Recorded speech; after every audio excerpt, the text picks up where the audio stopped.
Hello दोस्तों, कैसे हैं? हम आशा करते हैं कि आप सब मस्त होंगे, स्वस्थ होंगे और एक एग्ज़ाम की तैयारी एक बड़े लेवल से कर रहे होंगे। क्योंकि आप लोगों के बीच अब शेष समय ज़्यादा दिन के नहीं रह गया है। अब जो नवंबर का माह चल रहा था वो भी खत्म हो गया, दिसंबर चल रहा है। दिसंबर में भी 1 हफ्ता खत्म हो गया। तो हम बायोलॉजी का जो क्लास 10th का बायोलॉजी है, उसका मोस्ट इम्पोर्टेंट लघुत्तरीय प्रश्न को लाए हुए हैं, जो एग्ज़ाम में बहुत बार पूछा गया है। उसी तरह से हम फिज़िक्स, केमिस्ट्री का भी lesson bye lesson, one lesson bye lesson करके ला रहे हैं वीडियो। और जैसे एक लेसन कंप्लीट होगा, अगले लेसन हम लाएँगे। तो वीडियो में लगातार और माँ क्लासेस चैनल में लगातार बने रहिए आप लोग, ताकि आने वाली वीडियो का नोटिफ़िकेशन आप तक पहुँचे। ठीक है, देर ना करते हुए प्रश्न की ओर बढ़ते हैं। तो फर्स्ट प्रश्न है कि अमाशय में पाचक रस की क्या भूमिका है? देखिए, ये प्रश्न बहुत इंपॉर्टेंट प्रश्न है। बोला जाए तो वन लेसन का सबसे इंपॉर्टेंट प्रश्न है कि अमाशय में पाचक रस की क्या भूमिका है। ये प्रश्न ऐसे नहीं पूछकर ऐसे पूछ लेता है कि हमारे अमाशय में हाइड्रोक्लोरिक अम्ल की क्या भूमिका है। प्रश्न ऐसे पूछता है कि हमारे अमाशय में हाइड्रोक्लोरिक अम्ल की क्या भूमिका है। यदि प्रश्न ऐसे पूछे चाहे ऐसे पूछे, दोनों का आंसर सेम ही होता है। बस थोड़ा सा अंतर होता है लेकिन सेम होता है। जो मतलब स्क्रीन पर दिख रहा है वही लिखना है आप लोगों को। लिखना है कि अमाशय में स्रावित होने वाले पाचक रस भोजन का पाचन करने में मदद करता है और अमाशय में हाइड्रोक्लोरिक अम्ल पाया जाता है। अमाशय बोले तो पेट, अमाशय बोले तो पेट, उसी को उदर बोलते हैं ना। अमाशय में पाए जाने वाले हाइड्रोक्लोरिक अम्ल निष्क्रिय पेप्सिनोजन को निष्क्रिय पेप्सिनोजन को सक्रिय पेप्सिन में बदलता है, जो प्रोटीन के पाचन करने में मदद करता है। जो प्रोटीन का पाचन करने में मदद करता है। इसके अतिरिक्त वसा का भी पाचन होता है। इसके अतिरिक्त वसा का भी पाचन होता है। वसा का पाचन वाषीय अम्ल, वसा के पाचन के पश्चात वाषीय अम्ल और क्या बनता है? ग्लिसरॉल बनता है। क्या बनता है? ग्लिसरॉल बनता है। तो इसी तरह से आप लोग मतलब क्वेश्चन आंसर लिखना है। देखिए, बहुत इंपॉर्टेंट प्रश्न था। ऐसे-ऐसे सारे इंपॉर्टेंट प्रश्न को हम वीडियो में कराएँगे। ज़्यादा वीडियो लंबा नहीं होगा, 20 मिनट या 22 मिनट का वीडियो होगा। उसी वीडियो में ऐसे सारे इंपॉर्टेंट प्रश्नों को कराया जाएगा, जो एग्ज़ाम में हर एक साल किसी न किसी सीट में पूछा गया है। ठीक है, देखते हैं अगले प्रश्न की। देखिए, प्रश्न है कि प्रकाश संश्लेषण के लिए पौधे क्वचित सामग्री कहाँ से प्राप्त करते हैं? ये भी बहुत इंपॉर्टेंट प्रश्न है। ये भी बोले तो बहुत इंपॉर्टेंट प्रश्न है। तो आप लोग का आंसर उसी तरह से लिखना है। जैसे प्रकाश संश्लेषण बोले तो जैसे हरे पौधे अपना भोजन किसके साथ से बनाता है? किसके माध्यम से बनाता है? प्रकाश संश्लेषण के माध्यम से। तो प्रकाश संश्लेषण होने के लिए कुछ कच्ची सामग्री का भी आवश्यकता होता है। तो आपको उसी तरह से लिखना है।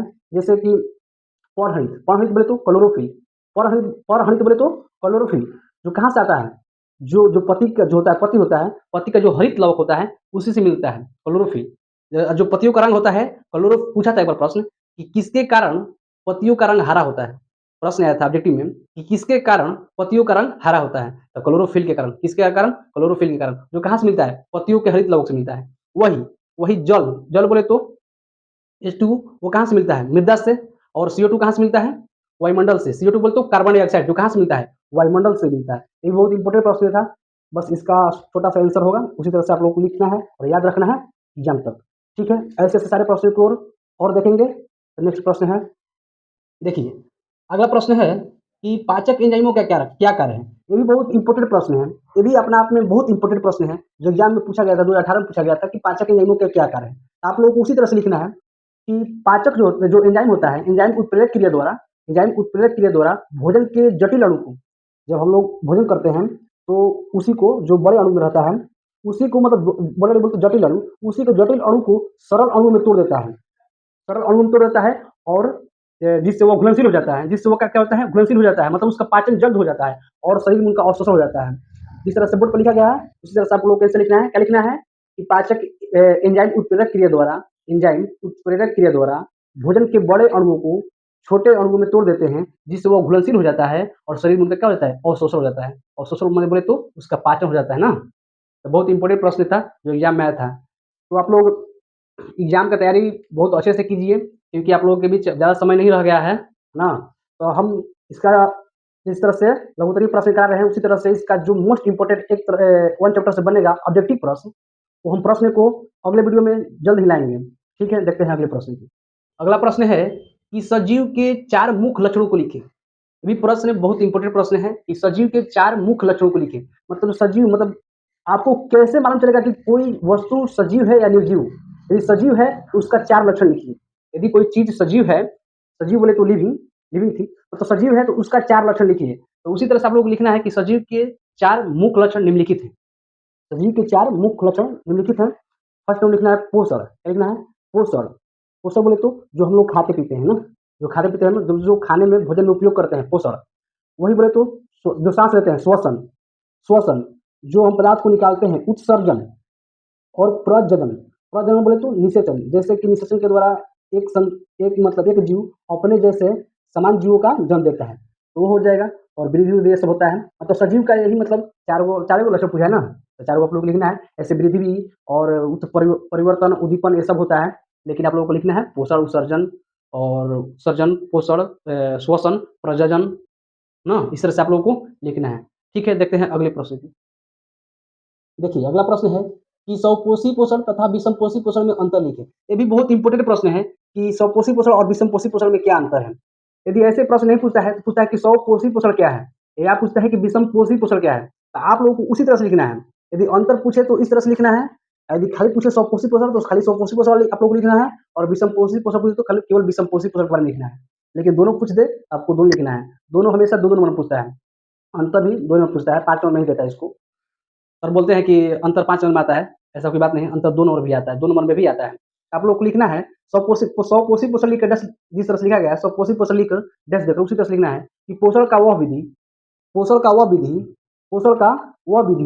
जो पोषण का वह विधि जिसमें कोई जीव भोजन के लिए दूसरे जीव पर निर्भर नहीं रहता है, मतलब स्वयं पर आश्रित रहता है, स्वयं पर आश्रित होता है, मतलब भोजन के लिए दूसरे जीव पर निर्भर नहीं होता है। जैसे हरे पौधे क्या होते हैं, अपना भोजन स्वयं बनाते हैं। कैसे बनाते हैं? प्रकाश संश्लेषण के माध्यम से, जो कि बतवे किए थे कि प्रकाश संश्लेषण के 4 जो पौधे प्राप्त करते हैं, जैसे परहित, पहले तो क्लोरोफिल और कार्बन डाइऑक्साइड और जल, सब कहाँ से प्राप्त करते हैं? उसी के माध्यम से, मतलब प्रकाश संश्लेषण के माध्यम से पौधे अपना भोजन स्वयं बनाते हैं, इसलिए उसे क्या कहते हैं? स्वपोषी कहते हैं, स्वपोषी पोषण। वही उसी तरह से आपको विषमपोषी पोषण लिखना है कि पोषण का वह विधि जिसमें कोई जीव भोजन के लिए अन्य जीव पर निर्भर रहता है, मतलब दूसरे जीव पर निर्भर रहता है, दूसरे जीव पर निर्भर रहता है। जैसे में हम लोग क्या होते हैं? हम लोग दूसरे पर निर्भर रहते हैं, जैसे पेड़ पौधे पर निर्भर रहते हैं। यदि पेड़ पौधा यदि धान चावल गेहूँ मिलेगा तभी तो हम लोग खाते हैं। लेकिन हम लोग पेड़ पौधा पर निर्भर, भले उत्पादित हम लोग भी करते हैं, लेकिन निर्भर रहते हैं कि नहीं रहते हैं? निर्भर होते हैं ना, दूसरे पर आश्रित होते हैं। ये हम लोग होते हैं जो क्या होते हैं? विषमपोषी पोषण होते हैं। जानवर क्या होता है? विषमपोषी पोषण होता है। जानवर भी क्या होता है? विषमपोषी पोषण। तो ये भी बहुत इंपॉर्टेंट प्रश्न था। तो ऐसे-ऐसे सारे प्रश्नों को, जो एक चैप्टर से इंपॉर्टेंट प्रश्न हैं, हम सारे प्रश्नों को लाए हुए हैं। मतलब इस सारे प्रश्न कर लेने के बाद यदि एक लेसन से आएगा तो 1-2 को प्रश्न पक्का फँसेगा। देख लीजिएगा, 1-2 को पक्का प्रश्न फँसेगा। सारे इंपॉर्टेंट प्रश्न हैं। हर एक साल पूछा गया प्रश्न है। हर एक साल किसी न किसी शिफ्ट में पूछा गया है। आप लोग वीडियो में लास्ट तक ज़रूर बने रहिए। वीडियो को छोड़ के भागिए मत। ठीक है, देखते हैं अगले प्रश्न। देखिए अगला प्रश्न है, बहुत इंपॉर्टेंट प्रश्न है कि पित्त क्या है, मनुष्य के पाचन तंत्र में क्या महत्व है। बहुत इंपॉर्टेंट प्रश्न है, ये भी बहुत अपने आप में इंपॉर्टेंट प्रश्न है। एग्जाम में देखिए इस साल ये प्रश्न पाका पूछेगा कि पित्त क्या है और मनुष्य के पाचन तंत्र में से क्या महत्व है। यदि इस लेसन से यदि कोई प्रश्न उठाए तो ये प्रश्न मतलब पूछने की ज्यादा संभावना है कि ये प्रश्न पूछेगा। ये प्रश्न पूछेगा। जो पीछे जो फर्स्ट जो प्रश्न कराए थे कि हाइड्रोक्लोरिक अम्ल मनुष्य के आमाशय में हाइड्रोक्लोरिक अम्ल की क्या भूमिका है, वो भी प्रश्न पूछने की बहुत संभावना है। और ये भी जो प्रश्न है पित्त क्या है और मनुष्य के पाचन तंत्र में क्या महत्व है, ये प्रश्न मतलब आप लोग 100% लगा लीजिए कि ये प्रश्न पूछने वाला है। जो दोनों प्रश्न बताएं वो 100% पूछने ही वाले हैं। इस साल ऐसा इंपॉर्टेंट प्रश्न ये बनने वाला है। तो देखिए आप लोग को क्या लिखना है कि पित्त एक पीले रंग का द्रव है। पित्त जो है एक पीले रंग का द्रव है जो यकृत में पाया जाता है। जो कहाँ पाया जाता है? ऑब्जेक्टिव प्रश्न भी बनता है कि पित्त कहाँ पाया जाता है, मतलब पित्त किसके द्वारा बनाया जाता है? तो यकृत के द्वारा ही बनाया जाता है। जो कहाँ जमा होता है? पित्ताशय में। जो कहाँ जमा होता है? पित्ताशय में जमा होता है। और जो वसा का पाचन और अवशोषण करने में मदद करता है। पित्त क्या करता है? वसा का पाचन और अवशोषण में मदद करता है। और वसा में घुलनशील विटामिन का अवशोषण में भी सहायक होता है। यही मतलब पित्त है, और पित्त का यही मनुष्य के पाचन तंत्र में कार्य था। ऐसे तो अग्नाशयी रस के स्थायित करने में भी कार्य करता है पित्त, लेकिन आप लोग इतना लिख दीजिएगा तो काम बन जाएगा। चलिए एक प्रश्न बताइए कि वसा में कौन सा विटामिन घुलनशील होता है? वसा में प्रश्न पूछा था कि वसा में कौन सा विटामिन घुलनशील होता है, बताइए। तो बता देना चाहते हैं कि वसा में जो होता है के विटामिन के, ई, डी और ए, ये चारों जो होता है कहाँ घुलनशील होता है? विटामिन के, विटामिन ई, विटामिन डी और विटामिन ए, ये चारों वसा में घुलनशील होता है। याद करने के लिए कीड़ा कहाँ घुलनशील होता है? विटामिन वसा में घुलनशील होता है। कहाँ घुलनशील होता है? कीड़ा। याद रखने के लिए कीड़ा। वही जो जल में कौन घुलनशील होता है? जल में कौन सा विटामिन घुलनशील होता है? बाकी जो बचा कौन बचा? बी और सी। बी और सी कहाँ होता है? ये जो होता है जल में घुलनशील होता है। ये देखिए जल में घुलनशील होता है और ये चारों वासा में घुलनशील होता है। ये भी प्रश्न पूछता है, तो बहुत इंपॉर्टेंट प्रश्न है। तो ऐसे प्रश्न को पाने के लिए वीडियो में लास्ट तक बने रहिए। ठीक है, देखते हैं अगले प्रश्न को। देखिए, अगला प्रश्न है कि प्रकाश संश्लेषण क्या है? प्रकाश संश्लेषण इस रासायनिक समीकरण को लिखिए। ये भी बहुत इंपॉर्टेंट प्रश्न है। केवल समीकरण लिखने को भी पूछ देता है कि प्रकाश संश्लेषण का समीकरण को लिखें। अब पूछता है कि प्रकाश संश्लेषण क्या है? अलग भी पूछ सकता है, अलग भी करके पूछता है, कभी साथ में पूछता है। इसलिए हम मतलब लंबा वीडियो ना हो, इसलिए हम दोनों को साथ में इंक्लूड किए हुए हैं। तो देखिए क्या लिखना है, वही उसी तरह से लिखना है कि प्रकाश संश्लेषण एक प्रक्रिया है। प्रकाश संश्लेषण क्या है? एक प्रक्रिया है जिससे पौधे सूर्य के प्रकाश, पानी, कार्बन डाइऑक्साइड एवं क्लोरोफिल की उपस्थिति में अपना भोजन बनाता है और ऑक्सीजन गैस को छोड़ता है। इसी को क्या बोलते हैं? प्रकाश संश्लेषण का डिफिनेशन था। और उसी तरह से आप लोगों को प्रकाश संश्लेषण का जो समीकरण है लिखना है। तो आपको देखो प्रकाश संश्लेषण का जो समीकरण है संतुलित करने के लिए बताते हैं, एक बार लिख भी देते हैं ना। देखिए, हम संतुलित करने के लिए जो मेरा जो वीडियो है केमिस्ट्री का, उसमें हम बताए हुए हैं संतुलित किस तरह से करना है एग्जाम में, और संतुलित करने वाला समीकरण को भी हम कराए हुए हैं। जाके एक बार जरूर देख लीजिएगा उस वीडियो को। देखिए हम बताते हैं क्या परिभाषा में क्या था कि सूर्य के प्रकाश, पानी और कार्बन डाइऑक्साइड क्लोरोफिल की उपस्थिति में ना। तो देखिए समीकरणों को समझते हैं, संतुलित करना और समीकरणों को याद करने के लिए बताते हैं। जो समीकरण प्रकाश संश्लेषण का समीकरण है, तो क्या लेते हैं? कार्बन डाइऑक्साइड बोले तो CO2 लेते हैं, और क्या लेते हैं साथ में? जल। जल लेते हैं, और किसकी उपस्थिति में? प्रकाश संश्लेषण यानी प्रकाश की उपस्थिति में, प्रकाश की उपस्थिति और क्लोरोफिल, किसका? क्लोरो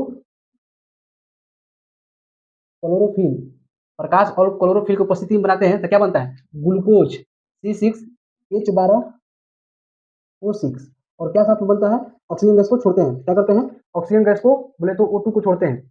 देखिए यही प्रकाश संश्लेषण का यही जो है वो समीकरण है। लेकिन देखिए ये समीकरण क्या है? संतुलित नहीं है, इसको संतुलित करना है। तो संतुलित करने के लिए जो केमिस्ट्री का फर्स्ट लेक्चर का वीडियो है, उसमें संतुलित करने के लिए बताया है, और सारे इंपॉर्टेंट प्रश्न को भी बताया है जो परीक्षा में अनेक बार पूछा गया। तो वो वीडियो को जाकर आप जरूर एक बार देखिए। देखिए इसको कैसे संतुलित करें। यहाँ पर कार्बन कितना है? उत्पाद तरफ कार्बन कितना है?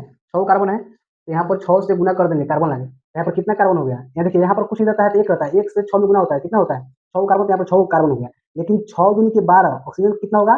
12 गो होगा। ये नहीं कि 6 ऑक्सीजन होगा, यहाँ से गुना होता है, तो 6 दूनी के 12 ऑक्सीजन हो गया। लेकिन हम पहले हाइड्रोजन समझते हैं। हाइड्रोजन यहाँ पर कितना है? अभी इसी को बोलते हैं अभिकारक, इसी को बोलते हैं उत्पाद, एरो की तरफ। तो यहाँ पर देखिए हाइड्रोजन जो है यहाँ पर 2 है, लेकिन इस तरफ हाइड्रोजन उत्पाद तरफ कितना है? 12 गो। तो यहाँ पर 6 से जब गुना कर देंगे तो कितना हो जाएगा? 6 से जब गुना कर देंगे तो 12 हो गया। लेकिन देखिए अब ऑक्सीजन टोटल कितना हो गया? 6 दूनी के 12 ऑक्सीजन यहाँ पर हो गया, और 6 ऑक्सीजन यहाँ पर हो गया, तो 12 6 18 ऑक्सीजन हो गया। लेकिन इस तरफ 6 और 2, यहाँ यदि हम 6 से गुना कर देंगे, यहाँ यदि हम 6 से गुना कर देंगे तो 6 दूनी 12 हो गया और 6 18 हो, यानी ऑक्सीजन भी संतुलित हो गया।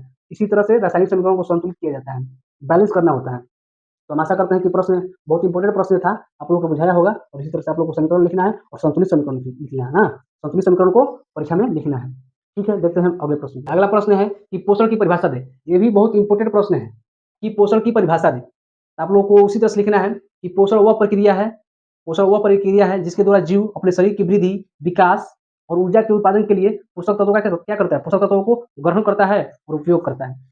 देखिए समझने के लिए बोले, जैसे हम लोग क्या करते हैं? पोषक तत्वों को लेते हैं, यानी पोषण करते हैं, यानी पोषक तत्वों को लेते हैं जिससे मेरा दिमाग और शरीर का विकास होता है। और ऊर्जा उत्पादन के लिए यानी एनर्जी के लिए हम लोग खाना खाते हैं, चाहे भोजन करते हैं, तो वही हम लोग का पोषक तत्व लेते हैं। पोषक तत्व बोले तो भोजन, जो भोजन लेते हैं जिससे हम लोग का एनर्जी मिलता है, और एनर्जी मिलता है, शरीर का क्या होता है? विकास होता है। शरीर का विकास होता है और कार्य करने के लिए हम लोग तैयार हो जाते हैं, यानी कुशल हो जाते हैं, कार्य करने के लिए कुशल हो जाते हैं। तो उसी तरह से आप लोग को लिखना है कि पोषण की परिभाषा ना। हम आशा करते हैं कि आप लोग को पोषण की परिभाषा मतलब समझ में आ गया होगा। तो देखते हैं अगले प्रश्न को। तो अगला प्रश्न है कि मनुष्य में कितने प्रकार का दांत होता है? उनका नाम तथा कार्य को लिखें। ये भी बहुत प्रश्न इंपॉर्टेंट प्रश्न है। यहाँ से ऑब्जेक्टिव प्रश्न भी बनता है। यहाँ से ऑब्जेक्टिव प्रश्न भी बनता है कि पूछा जाता है कि मनुष्य में टोटल कुल कितने दांत होता है?